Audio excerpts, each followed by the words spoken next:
Every time I ask people, what does a better workday mean to you? I get the same answer.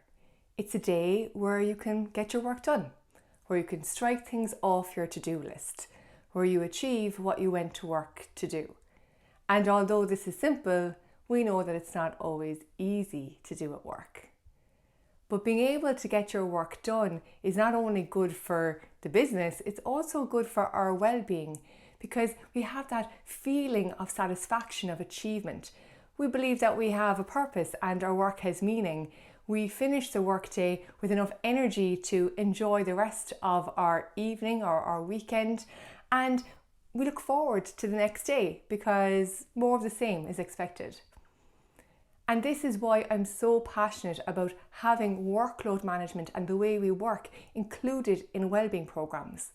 You see, so often when we talk about well-being and productivity, it's back to front.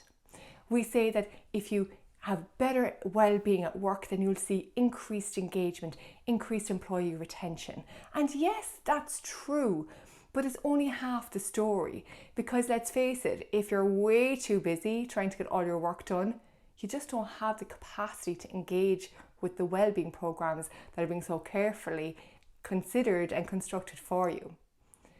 Instead, why don't we look at how we can allow people to get their work done within the working day, to clear the path so that we can strike those things off our to-do list, so we can achieve those goals on time without overtime. And also by doing that, have the space, both the time and the mental space to actually engage with the other wellbeing initiatives that are being put into play. Now, I know that you know this because if you've ever had a busy day at work, you know how it can feel stressful, overwhelming. You might skip your lunch breaks, you might end up working late, and I wonder on those days, would you have eaten as well or moved as much as you'd like? Consider that with the days where you get to achieve everything that you've set out to do. We've got space to finish work fully, to have chats with other people, to get out for a walk, to finish work on time. If you've ever had both of these days, you know how it feels. There is a difference. And we don't need any stats to tell us that. We know that in our gut. And I want companies who are passionate about really supporting their employees. And I mean not just to tick the box, I mean really supporting their employees, to consider how they can start redesigning the way that they work in order to support productivity, to let people get their work done, because it's going to improve everything, and it will mean that those other well-being efforts that you're investing in will, I suppose, be more used, that people will engage them more. So what are some things that you can do? Well, often I'm asked, what can people do individually? And look, this is great, and I do love to teach people new ways to manage their time, their energy and their attention at work. But it's really hard to swim against the tide if you're the only one working that way, no matter how organised you are. So instead, if you are a team leader, a manager, a senior leader, or maybe even the CEO, this video is for you, and these are some things I'd like you to consider doing.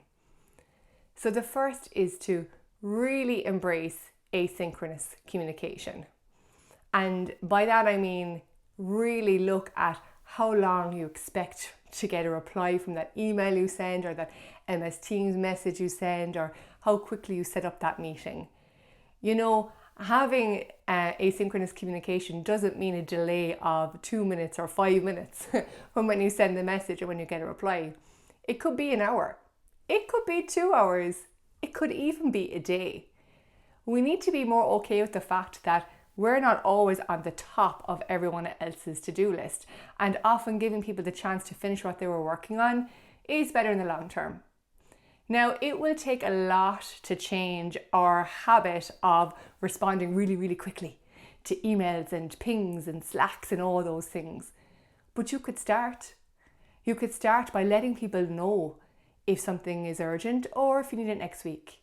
Or by simply saying, come back to me by the end of the day. Or I don't need a reply until tomorrow.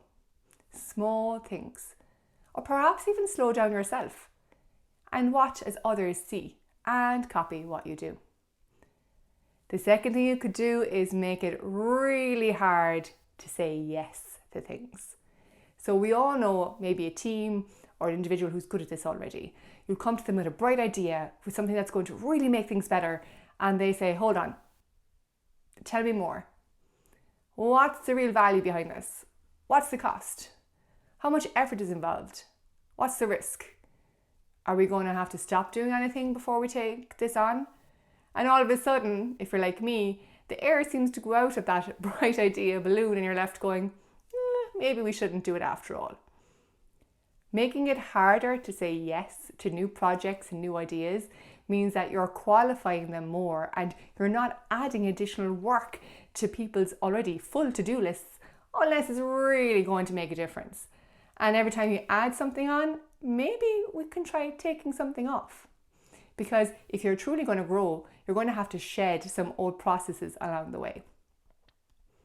Now, the third thing that you could do is to be ruthless with your meetings. And I know there's been an awful lot said recently around having meeting-free days and no meeting zones and all of that, which is great. But what I mean is making sure that if you're going to have a meeting, that it's valuable. That you have put in the time and the effort to prepare for it, and you're able to show up to bring your whole self and your attention to the room, and that others have the space to do it as well, and that it's worthwhile, right? And this could be a meeting that happens every day and is always valuable, and that's fine, don't cancel it. But always check, is it worth it? Am I prepared for it? Am I showing up to make sure everyone in this room gets the most out of it? And one thing that I love to do for meetings is to put a cost on it. So take an average number to represent the salary of each of the people in the room and add it all up and say, wow, this is a €5,000 meeting. Am I really bringing what I need to bring to this meeting in order for it to happen? Is this worth €5,000 or €10,000? And it can go higher than that.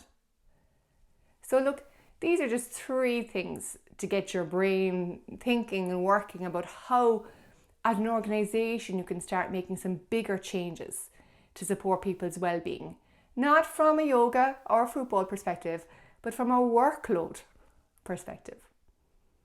As always, I'd love to hear your thoughts, comments, and definitely any questions that you have.